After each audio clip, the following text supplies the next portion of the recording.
नमस्कार।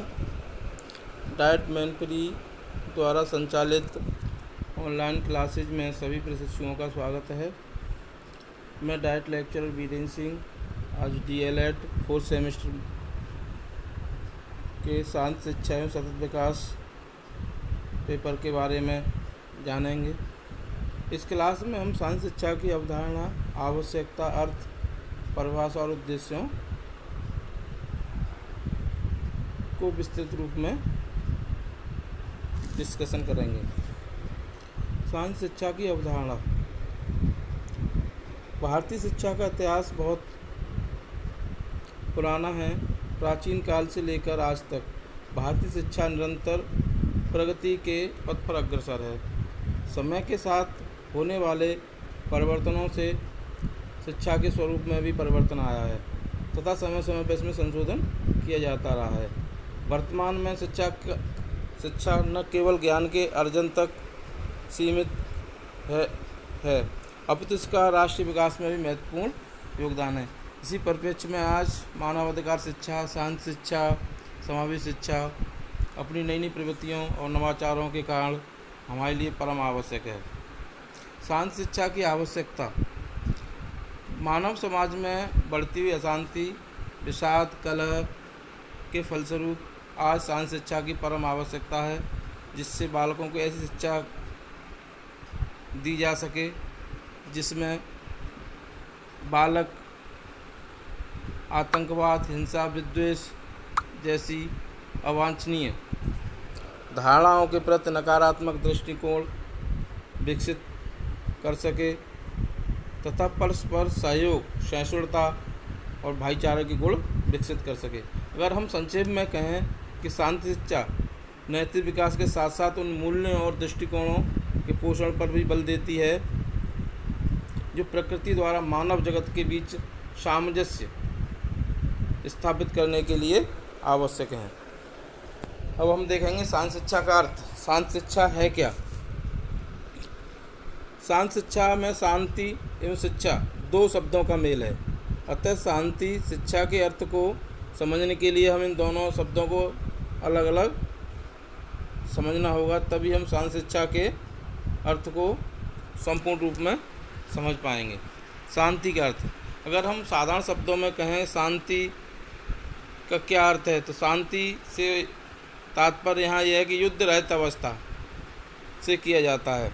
अतः शांति उस अवस्था का नाम है जिसमें सभी लोग पारस्परिक सहयोग के साथ साथ समानता, न्यायपूर्ण ढंग से रहें और सभी लोगों के विकास का उचित अवसर प्राप्त हो। इस सिद्धांत को हम दूसरे शब्दों में कहें तो जियो और जीने दो के नाम से भी जाना जाता है। वास्तव में जियो और जीने दो दो वाक्य शांतिपूर्ण सहअस्तित्व है जिसमें युद्ध का कोई भी स्थान नहीं होता है। शांत शिक्षा की परिभाषा है। शांत शिक्षा के व्यापक स्वरूप को विद्वानों द्वारा भिन्न भिन्न रूप में परिभाषित किया गया है। सबसे पहले हम देखते हैं यान हैरिस ने शांत शिक्षा को लेकर के क्या कहा है।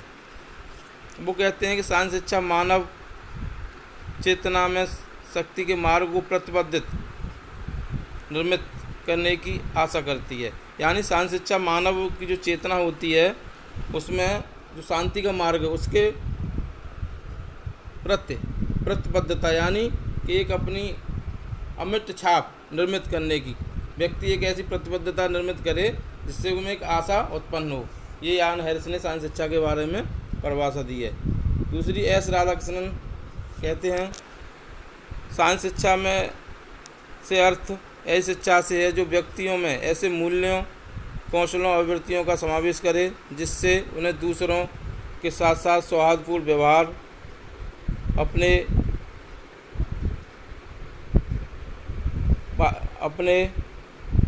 व्यवहार रखने वाले उत्तरदायी नागरिकों को बनने में मदद मिले। शांत शिक्षा को अगर समग्र रूप देखें तो इसके दो अर्थ हैं। पहला, लोगों के हिंसा का मार्ग चुनने की बजाय शांति का मार्ग चुनने में सशक्त बनाना है। यानी लोगों को हिंसा का मार्ग छोड़ करके शांति के मार्ग को चुनने के लिए सशक्त बनाना, मजबूत बनाना। दूसरा, उन्हें शांति का उपभोक्ता बनने की बजाय उसका सर्जक बनना। यहाँ उपभोक्ता का मतलब है जब हम कोई बाज़ार से वस्तु लाते हैं तो हम उसका उपभोग करते हैं, लेकिन वो वस्तु हमारे द्वारा निर्मित नहीं होती है। ठीक, तो हमें यहाँ क्या करना है कि शांति शिक्षा को उपभोक्ता न बनने की बजाय हम उसका सर्जक बनना है। हमें इस तरह की शांति उत्पन्न करनी है जिससे कि दूसरे लोगों को कोई दिक्कत न हो। शांति शिक्षा के उद्देश्य। शांति शिक्षा नैतिक शिक्षा एवं मानव मूल्यों को ठोस रूप में परिवर्तित करने पर बल देती है। इसके निम्न उद्देश्य हैं।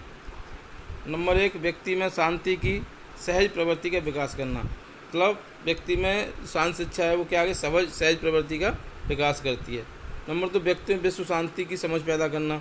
विश्व में शांति कैसे स्थापित हुई, शांति शिक्षा के द्वारा हम समझ सकते हैं।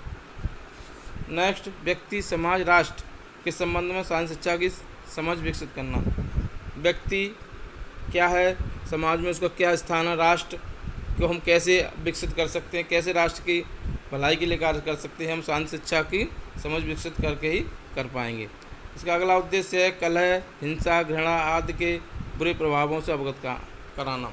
अगर शांति शिक्षा के द्वारा हम समाज में बढ़ती हुई कलह, हिंसा और घृणा आदि के बुरे प्रभावों को भी बता पाएंगे, अवगत करा पाएंगे।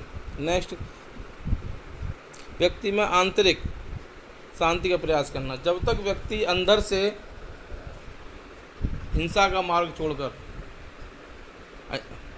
अहिंसा के मार्ग पर चलेगा, अंदर से जब तक वो शांति का मार्ग नहीं बनाएगा तब तक बाहरी दिखावे से कुछ नहीं होगा। नेक्स्ट, मिलजुल कर रहने की भावना का विकास करना। समाज में सभी व्यक्ति मिलजुल कर रहेंगे तभी शांति का विकास होगा और यही शांति शिक्षा का मुख्य उद्देश्य है। शांति शिक्षा की वर्तमान क्या आवश्यकता है। शांति शिक्षा की वर्तमान आवश्यकता को हम निम्न बिंदुओं के द्वारा समझ सकते हैं। नंबर 1, चारित्रिक विकास के लिए शांति के लिए शिक्षा बहुत आवश्यकता है। सामान्य रूप से देखा जाता है कि चरित्रहीनता से ग्रसित व्यक्ति समाज में अशांति फैलाता है। ठीक, इसलिए चारित्रिक विकास के लिए शांति शिक्षा अति आवश्यक है। नेक्स्ट, नैतिक विकास के लिए शांति शिक्षा की आवश्यकता नैतिक व्यवहार के विकास के लिए भी परम आवश्यक है। प्रत्येक व्यक्ति नैतिकता की भावना का आज त्याग कर चुका है। सामाजिक संबंधों में मर्यादाओं को भूलकर वो केवल अपने सुख के कार्य के लिए किया है। लेकिन शांति शिक्षा के द्वारा हम क्या कर सकते हैं, व्यक्तियों में नैतिक विकास की भावना का भी संचालन एवं पालन करा सकते हैं। नेक्स्ट, आदर्शवादी मूल्यों के विकास के लिए आदर्शवादी मूल्यों का वर्तमान समय में एक तरह से लोप हो गया है, ये कहें या समाज से ये आदर्शवादी मूल्य समाप्त हो गए हैं। क्यों, कोई न कोई व्यक्ति इन आदर्श मूल्यों को नहीं मानता। इसकी एक वजह हम कह सकते हैं भ्रष्टाचार भी है। ठीक, इसकी वजह से क्या हुआ है कि हम आदर्शवाद जैसी मूल्यों से अत्यंत दूर हो गए। शांति शिक्षा की सहायता से हम अपने खोए हुए आदर्शों को पुनः स्थापित कर सकते हैं या प्राप्त कर सकते हैं। अगर नेक्स्ट, सामाजिक एकता के विकास के लिए प्रत्येक व्यक्ति आज स्वयं के हित के लिए बारे में सोचता है, जिससे समाज में कहें हम कलह, झगड़ा, हिंसा की प्रवृत्ति बढ़ती जा रही है। इसके लिए भी शांति शिक्षा के माध्यम से बच्चों में सर्वजन हिताय या सर्वजन सुखाय जैसी भावना विकसित की जा सकती है। इसके लिए भी शांति शिक्षा महत्वपूर्ण कार्य करती है। वैश्विक विकास के लिए विश्व में प्रेम का भाव उत्पन्न करने से शिक्षा से मानव का सर्वांगीण विकास संभव हो सकता है। शिक्षा एक ऐसी चीज़ है जो वैश्विक विकास के लिए कार्य कर सकती है। अंतर्राष्ट्रीय शांति के लिए शांति शिक्षा के द्वारा परिणाम व्यापक और संपूर्ण विश्व को प्रभावित करने वाले हो सकते हैं। एक परिवार की तरह रह सकते हैं, ये केवल शांति शिक्षा के माध्यम से हम कर सकते हैं। जीवन कौशलों के विकास के लिए अगर व्यक्ति के जीवन में कौशल नहीं होंगे तो मानव का व्यवहार अशांति उत्पन्न करेगा, क्योंकि कौशलों के माध्यम से मानव समाज को विकास के पथ पर ले जाया जा सकता है। क्योंकि अगर व्यक्ति में कौशल नहीं होंगे तो क्या करेगा वो, कि वो समाज में अशांति फैलाने का काम करेगा। वो समझ नहीं पाएगा कि मुझे क्या करना है क्या नहीं करना है। ठीक, अगला, सामाजिक न्याय के विकास के लिए जिन व्यक्तियों को विकास के अवसर एवं अधिकार प्राप्त नहीं होते हैं, उनके साथ सामाजिक अन्याय की स्थिति बनी रहती है। गाँवों में छुआछूत जैसी बीमारी भी होती है, जैसे उच्च वर्ग निम्न वर्ग के लोगों को ध्येय दृष्टि से देखता है। इस समस्या को दूर करने के लिए हमें बालकों में प्राथमिक स्तर से ही समानता का भाव विकसित किया जाना चाहिए, जिससे गांव, शहर या किसी जगह पर किसी भी व्यक्ति को सामाजिक न्याय मिल सके। ये केवल हम शांति शिक्षा के द्वारा भी पूर्ण कर सकते हैं। आज की क्लास